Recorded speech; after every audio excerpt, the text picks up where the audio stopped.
शिंदे, चंद्रबाबू नायडू, नीतीश कुमार, कुशवाहा, कुमारस्वामी के साथ मिलकर संविधान के खिलाफ एक वक्फ के कानून को बनाया, जिसके जरिए से बीजेपी और आरएसएस मस्जिद, दरगाह, खानकाह और कब्रिस्तान को हमसे छीनना चाहती है।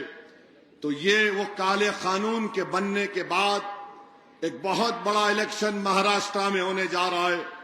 अगर आप अपनी वोट के जरिए से दिल्ली के बादशाह को एक पैगाम देंगे कि तुमने जो कानून बनाया जो संविधान के खिलाफ है, आर्टिकल 14, 25 और 26 के खिलाफ है, तो हम एक बहुत बड़ा इत्तेहाद का पैगाम दिल्ली हुकूमत को दे सकेंगे, ताकि उनको मालूम हो जाए कि कभी भी कोई कॉम्प्रोमाइज नहीं किया जा सकता जहां पर मस्जिद और दरगाह और खानकाहों और कब्रिस्तान की बात आती है। याद रखिए, वक्फ का मालिक अल्लाह होता है, वक्फ का मालिक अल्लाह होता है, इंसान नहीं होता है। और आप देखिए किस तरह का कानून मोदी ने बनाया कि अगर किसी हिंदू धर्मस्थान की जायदाद पर कोई कब्जा करता है तो लिमिटेशन एक्ट अप्लाई नहीं होता। यहां पर कानून बना दिया गया कि अगर कोई जिस जमीन या जिस जायदाद का मालिक अल्लाह है उस पर अगर कोई काबिज होगा, 12 साल से काबिज होगा, तो लिमिटेशन एक्ट उस पर नहीं अप्लाई होगा। आप बताइए फिर क्या होगा? ये जुर्म नहीं तो क्या है? ये जुल्म है।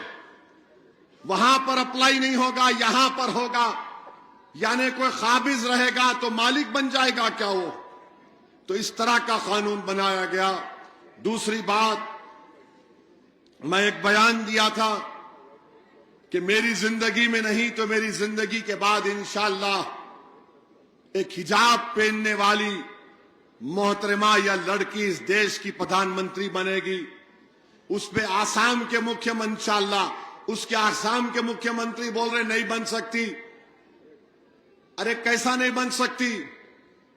भारत का जो संविधान जिसको बाबा साहिब अंबेडकर ने बनाया, पाकिस्तान के संविधान में लिखा हुआ है कि एक ही समुदाय का यानी मुसलमान ही बन सकता।